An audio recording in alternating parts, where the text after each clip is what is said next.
दोस्तों, योद्धा defence class में आपका स्वागत है। आशा करते हैं आप सब बहुत अच्छे होंगे। और आज हम लोग पढ़ेंगे, क्वेश्चन करेंगे। कुल 30 प्लस क्वेश्चन है और टॉपिक है हमारा मानव शरीर विज्ञान का श्वसन एवं उत्सर्जन तंत्र। इसके हम लोग 30 क्वेश्चन करेंगे। जो मैंने आपको इससे पहले वीडियो दिया था उसमें इस टॉपिक को मैंने पूरा क्लियर किया था।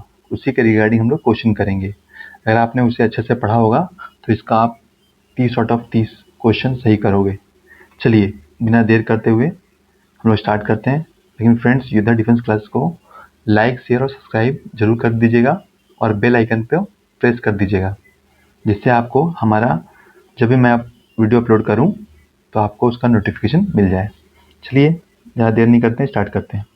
देखिए पहला भाग क्या है, श्वसन तंत्र रिस्पिरेटरी सिस्टम का क्वेश्चन है। पहला क्वेश्चन है, एक ग्लूकोज अणु के पूर्ण ऑक्सीकरण से कुल कितना एटीपी बनती है? तो टोटल कुल बनता है, यहाँ पूछा है कुल, ठीक है, तो 38। अब कैसे बना देखिए, 38 नोट में देखिए यहाँ पे ग्लाइकोलाइसिस में 2 एटीपी बनता है और क्रेब्स चक्र जो होता है प्लस ईटीसी में 36 एटीपी बनता है। दोनों मिला कितना हो जाएगा, 38 एटीपी हो जाएगा। चलिए सेकंड नंबर क्वेश्चन देखेंगे।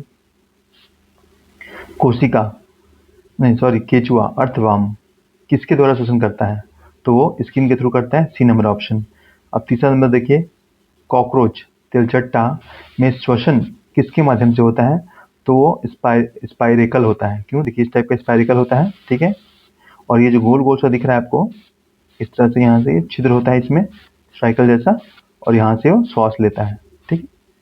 हो गया तिलचट्टा कॉकरोच का कहानी। चलिए आगे चलते हैं, चौथा नंबर क्वेश्चन देखेंगे। मेढक जो होता है फ्रॉग में श्वसन का सही मिलान कौन सा है? तो देखिए पानी में वो किससे लेता है? लंग से लेता है पानी में, ठीक है। और मिट्टी में वो स्किन से लेता है, तो बी नंबर ऑप्शन सही है। और ये गलत दिया है यहाँ पे, ठीक है, ये गलत है, उल्टा कर दिया है, ये गलत है। ये देख लीजिए, मिट्टी में वो स्किन से लेता है और पानी में लंग से, मतलब मिट्टी मतलब धरती पर वो स्किन से लेता है और पानी में लंग से लेता है। चलिए अब पांचवा नंबर क्वेश्चन देखेंगे हम लोग। तेज दौड़ने या अधिक व्यायाम के बाद मांसपेशियों या जोड़ों में दर्द का मुख्य कारण क्या होता है? देखिए, जब अब मैंने इसमें बताया था इस वीडियो में कि जब आप एक्सरसाइज अचानक से कोई एक्सरसाइज करते हैं या कोई व्यायाम करते हैं जिससे शरीर को दिक्कत होता है, ठीक है, अचानक से करते हैं तो क्या होता है, आपको अगले दिन क्या होता है, पूरा शरीर दर्द करता है। क्यों करता है? क्योंकि जितने भी जोड़े हैं ना, वहाँ पे क्या होता है, आपका लैक्टिक अम्ल जो है जमा हो जाता है, जिससे क्या होता है, वहाँ दर्द होता है, ठीक है। तो इसका आंसर हो जाएगा बी ऑप्शन। नोट देखिए, ऑक्सीजन की कमी में अवयवी श्वसन होता है जिससे लैक्टिक अम्ल बनता है। क्या होता है वहाँ पे, एक चीज़ और बता देते हैं। जैसे कि मान लीजिए आप एक्सरसाइज किए हैं, तो उस जगह पे जहाँ पे एक्सरसाइज किए वहाँ दर्द क्यों होता है? क्योंकि वहाँ पे ऑक्सीजन की अधिक मात्रा की आवश्यकता उस समय पड़ती है, लेकिन जो हमारा शरीर है वो सीमित ऑक्सीजन उसको मिलता रहता है। इससे क्या होता है, वहाँ वहाँ लैक्टिक अम्ल जमा हो जाता है और आपका जो जोड़ा है, जोड़ पे दर्द स्टार्ट हो जाता है, दर्द करता है, ठीक है। इसका ये रीजन है। अब हम लोग सेकंड भाग में देखेंगे, उत्सर्जन तंत्र एक्सेटरी सिस्टम का क्वेश्चन देखेंगे। छठा, पक्षी पक्षी एवं सरीसृप किस प्रकार का उत्सर्जन करते हैं? पक्षी और सरीसृप किस प्रकार का उत्सर्जन करते हैं? तो ये कैसे करते हैं? यूरिकोटेलिक, ठीक है, यूरिकोटेलिक होता है, सी नंबर ऑप्शन। देखिए मुख्य उत्सर्जित पदार्थ होता है यूरिक अम्ल करते हैं वो लोग, इसलिए यूरिकोटेलिक होता है, बी नंबर, ठीक है। फर्स्ट, सेकेंड और 3, मतलब फर्स्ट सेकंड और थर्ड बताए थे, इसमें सेकंड हो जाएगा आंसर बी, यूरिकोटेलिक। आप अगर आपने नहीं देखा है, आपको समझ में नहीं आ रहा है क्वेश्चन तो या आंसर नहीं आ रहा है, तो आप मेरी पिछले वीडियो जो इसके बारे में मैंने डिस्क्राइब किया है उसको एक बार देख लीजिए, आपको पूरा अच्छे से समझ में आ जाएगा और आराम से आप इसके आंसर दे पाएंगे। चलिए 7वें नंबर क्वेश्चन पे आते हैं। मानव शरीर में यूरिया का निर्माण कहाँ से होता है? मानव शरीर में तो ये लीवर करता है, यकृत करता है, इसका यूरिया का निर्माण करता है। कौन करता है, यकृत या लीवर? देखिए यूरिया का निर्माण ऑर्नेथिक साइकिल द्वारा लीवर में होता है। 8वां नंबर क्वेश्चन देखेंगे, प्रयोगशाला में निर्मित विश्व का पहला कार्बनिक यौगिक कौन सा है? तो ये यूरिया, ठीक है, यूरिया का पहला खोज किया था मतलब प्रयोगशाला में पहला दुनिया का, ठीक है। अब देखिए वैज्ञानिक का नाम क्या था? फ्रेडरिक बोहलर। ये पूछा हुआ क्वेश्चन है, याद रखिएगा। फ्रेडरिक बोहलर ने इसका आविष्कार किया था, यह खोज किया था। 9वां देखेंगे, किडनी का आकार कैसा होता है तथा उसका प्रवेश द्वार क्या कहलाता है? तो किडनी का आकार कैसा होता है? सीम के बीज की जैसा होता है, और उसका उसका जो द्वार होता है वहाँ पे हाइलम उसको बोलते हैं, ठीक है, हाइलम द्वार होता है उसका। और किडनी का आकार कैसा होता है? सेम के बीज के जैसा होता है। चलिए आते हैं 10वां नंबर क्वेश्चन पे। मूत्र के प्रवाह का सही क्रम बताना है, ये भी क्वेश्चन मैंने आपको लिस्ट बताया था उसमें। चलिए इसका आंसर क्या होगा, सी देखिए, किडनी, किडनी होता है, उसका यूथर होता है, उसका यूरिनरी ब्लडर होता है, ब्लैडर, ब्लैडर, और उसके बाद यूथेरा होता है, यूथेरा। ठीक है, ये इसका प्रोसेस है, कैसे, किडनी, यूरेथर होता है, फिर उसके बाद यूरिन ब्लैडर होता है, और फिर यूरेथा होता है। ठीक है, तो इसका आंसर क्या हो जाएगा, सी नंबर ऑप्शन हो जाएगा। चलिए ट्रिक है, ये देख लीजिएगा अपने हिसाब से आप। 11 नंबर क्वेश्चन देखते हैं, किडनी की संरचना एवं क्रियात्मक इकाई कौन सी है, तो क्या है इसका, नेफ्रॉन है। ठीक है, और अगर ब्रेन का पूछेगा तो न्यूरॉन्स होता है। देखिए अक्सर स्टूडेंट जो है ना, न्यूरॉन्स और नेफ्रॉन्स, नेफ्रॉन में थोड़ा कन्फ्यूजन कर जाते हैं। ठीक है, ऑप्शन में दोनों आपको मिल जाएगा, याद रखिए ऑप्शन में दोनों ही रहेगा, इसलिए आप इसको एग्जैक्ट याद कर लीजिए कि ये किडनी का जो संरचना होता है वो क्या होता है, नेफ्रॉन होता है। ठीक है, चलिए आगे बढ़ते हैं। देखिए किडनी के अध्ययन को क्या कहते हैं, नेफ्रोलॉजी कहते हैं, ये भी याद करिएगा, किडनी के अध्ययन को क्या कहते हैं, नेफ्रोलॉजी। 12वां नंबर क्वेश्चन देखेंगे, मूत्र का हल्का पीला रंग किस वर्ण के कारण होता है, तो ये है यूरोक्रोम, यूरोक्रोम के द्वारा होता है। अब 13 नंबर क्वेश्चन देखेंगे, सार्वजनिक शौचालय में तीज मतलब शार्प जो गंध होता है, स्मेल आता है, वो उसका मुख्य कारण क्या है, तो यूरिया क्या होता है, परिवर्तित हो जाता है अमोनिया में। ठीक है, अमोनिया में परिवर्तित हो जाता है। अब देखिए 14 नंबर क्वेश्चन, किडनी स्टोन मुख्यतः किस पदार्थ की बनी होती है, किडनी स्टोन मुख्यतः किस पदार्थ की बनी होती है, तो कैल्शियम ऑक्जेलेट की द्वारा बनी होती है, कैल्शियम ऑक्जेलेट की द्वारा। ये सब क्वेश्चन एग्जाम में आया हुआ है। चलिए 15 नंबर क्वेश्चन देखेंगे, किडनी खराब होने पर रक्त को शुद्ध करने के लिए कृत्रिम प्रक्रिया क्या कहलाती है, तो डायलिसिस कहलाती है, बी नंबर ऑप्शन।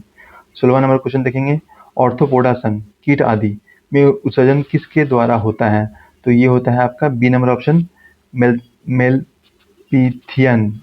यहाँ पे फिर गलती है, यहाँ पे था होगा, ठीक है, थियन, मेलथिपियन नलिकाएं। ठीक है, ये बी नंबर ऑप्शन। चलिए एक नज़र हम लोग जो हम लोग उत्तर पढ़े हैं उसको देख लेते हैं। एटीपी कुल कितना होता है, 38 एटीपी होता है। केंचुआ श्वास लेता है त्वचा से, कॉकरोच स्पाइरकल द्वारा श्वसन करता है, मेढक में पानी में कैसे करता है, पानी में फेफड़ों से करता है। ठीक है, गलती हो गई यहाँ पे, ये थोड़ा उल्टा है, ये गलती है, मैंने वहाँ सुधार दिया था। और भूमि में त्वचा से करता है। ठीक है, अब चलिए लैक्टिक अम्ल क्या है, मांसपेशियों में दर्द होने से होता है। यूरिया निर्माण लीवर से होता है। यूरिया की खोजकर्ता कौन थे, पहले बोहलर थे। किडनी की इकाई नेफ्रॉन है। मूत्र का रंग जो होता है येलो होता है, हल्का येलो होता है, क्या है, यूरोक्रोम के द्वारा। किडनी स्टोन कैल्शियम एक्सलेट के द्वारा होता है। और रक्त शुद्धि मशीन क्या होता है, डायलिसिस के थ्रू होता है। और कीटों का उत्सर्जन होता है मालपीथियन नालिका, यहाँ पे थी होगा। ठीक है, थी होगा, याद रखिएगा। चलिए अब तीसरा भाग में देखते हैं, एडिशनल क्वेश्चन देखते हैं। इसमें क्या है, स्तनधारी पक्षी और सरीसृप मुख्य रूप से किस अंग से श्वसन करते हैं, तो स्किन से करते हैं। ठीक है, स्तनधारी पक्षी और सरीसृप, सॉरी ये ऑप्शन है, ठीक है, ये गलत है, तो इसका फेफड़ा से करते हैं, लंग से करते हैं। ठीक है, चलिए आइए ऑप्शन देखते हैं। 18 नंबर क्वेश्चन, अमीबा और यूगेलिना में श्वसन किसके माध्यम से होता है, तो ये है शरीर की सतह से होता है। ठीक है, देखिए एक कोशिकीय जीवों में गैसों का आदान प्रदान डिफ्यूजन के द्वारा होता है। अब 19वां नंबर क्वेश्चन देखेंगे, मानव शरीर में कोशिका श्वसन किस प्रकार की अभिक्रिया है, तो यह है कैटाबॉलिक अभिक्रिया, बी नंबर ऑप्शन। चलिए 20 नंबर क्वेश्चन देखेंगे, ग्लाइकोलाइसिस को अन्य किस नाम से जाना जाता है, तो ईएमपी पाथ, ईएमपी पाथ होता है, इसको ग्लाइकोलाइसिस को हम लोग ईएमपी पाथ के नाम से भी जानते हैं।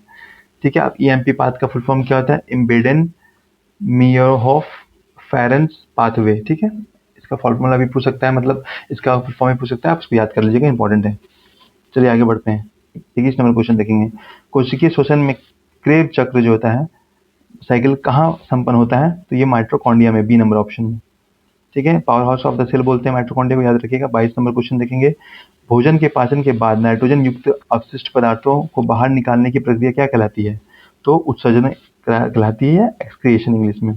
चलिए 23वां नंबर क्वेश्चन है, निम्न में से कौन क्या है, एमिनोटेलिक जीव है, एमिनोटेलिक जीव है, तो ये जलीय जीव। इनको इसमें अमोनिया ज़्यादा होता है, इसमें पानी की आवश्यकता बहुत ज़्यादा होती है। ठीक है, नोट देखिए, अमोनिया सबसे अधिक विषैली उत्सर्जित पदार्थ होती है, इसे बाहर निकालने के लिए अधिक जल की आवश्यकता होती है। ठीक है, जलीय जीव में ये पाया जाता है। चलिए अब 24 नंबर क्वेश्चन देंगे, मेढक के लार्वा को क्या कहते हैं तथा उसमें किस प्रकार का उत्सर्जन पाया जाता है, तो ये बी, देखिए टेडपोल होता है, टेडपोल कहते हैं बच्चे को, लार्वा को टेडपोल कहते हैं। और ये 3 प्रकार का उत्सर्जन करते हैं, तीनों प्रकार का उत्सर्जन करते हैं। ठीक है, देखिए मेढक में जीवन चक्र में अमीनोटेलिक हो गया, यूरोटेलिक हो गया और यूरिकोटेलिक हो गया। तीनों प्रकार का क्वेश्चन लिखा जाता है। ये ऑप्शन इंपॉर्टेंट क्वेश्चन है, याद रखिएगा। ठीक है, एक्सेप्शन है ये। चलिए 25वां नंबर क्वेश्चन देखेंगे। नेफ्रॉन के किस भाग से रक्त का फिल्ट्रेशन होता है? ठीक है, किस भाग से होता है? तो देखिए यहाँ से ग्लोमेरुलास एवं बोमन संपुट। ठीक है, बोमन संपुट से ये होता है। चलिए देखिए, रक्त का निस्कंदन करता है ये, और ये हेनले लूपेल जो होता है जल का पुनः अवशोषण करता है। ठीक है, 26वां क्वेश्चन देखेंगे। मानव मूत्र का सामान्य पीएच तथा उसकी प्रक्रिया क्या होती है? तो ये होता है 4.8 होता है, पीएच के आसपास होता है। ये हल्का एसिडिक होता है और हल्का हल्का अम्लीय, वही हो गया। ठीक है, सी नंबर ऑप्शन। चलिए आगे देखते हैं 27वां। वृद्धावस्था में जोड़ों में किस अम्ल के जमाव से गठिया रोग हो जाता है? तो यह क्या है? ये कैसे होता है? यूरिक अम्ल, बी नंबर ऑप्शन। ठीक है, यूरिक अम्ल से हो जाता है, एसिड से। चलिए 28वां क्वेश्चन। सामान्य मूत्र में जल एवं यूरिया का मात्रा क्रम से कितनी होती है? तो देखिए 95, ये होगा सी नंबर ऑप्शन। 95% जल होता है और 2 से 2.5 यूरिया होती है। देखिए यहाँ पे वही दिया है, शेष लवण एवं अन्य अवशिष्ट पदार्थ होते हैं। चलिए अब रिविजन कर लेते हैं फटाक से। स्तनधारी पक्षी सिर्फ फेफड़े से सांस लेते हैं। अमीबा यूग्लिना शरीर की सतह से श्वसन लेते हैं। और कोशिका श्वसन कैटाबॉलिक प्रक्रिया, glycolysis, EMP path, Krebs cycle, mitochondria में नाइट्रोजनस वेस्ट रिमूवल कहाँ उत्सर्जन होता है? जलीय जीव में अमीनोटेलिक होता है। मेढक के लार्वा को टेडपोल कहते हैं। ब्लड फिल्ट्रेशन में क्या होता है? ग्लोमेरुलस और बोमन्स कैप्सूल। तो देखिए यूरिन पीएच कितना, लगभग 4.8 हल्का अम्लीय होता है। गॉट में यूरिया अम्ल के जमाव से होता है। और यूरिन कंपोजन होता है कितना में? वाटर होता है 95% और 2.5% होता है। 2 से 2.5% यूरिया होता है, बाकी अन्य लवण होते हैं। ठीक है, तो फ्रेंड्स आज के लिए इतना ही द डिफेंस क्लासेस में। ठीक है, आपका द्वारा प्रस्तुत मानव शरीर विज्ञान, श्वसन एवं उत्सर्जन तंत्र के महत्वपूर्ण एमसीक्यू, यह वीडियो आर्मी सब एग्जाम के लिए बहुत ही लाभदायक है। इसलिए आप इसको बार-बार रिवीजन करें और जो मेरा नोट्स है उसको एक बार देख लें, उसके बाद इसका क्वेश्चन आपका आराम से हो जाएगा। ठीक है फ्रेंड्स, तो इस चैनल को लाइक, शेयर और सब्सक्राइब कर दें नेक्स्ट वीडियो के लिए। ध्यान में रहें, आपको नोटिफिकेशन मिल जाएगा। चलिए आज के लिए इतना ही फ्रेंड्स, धन्यवाद।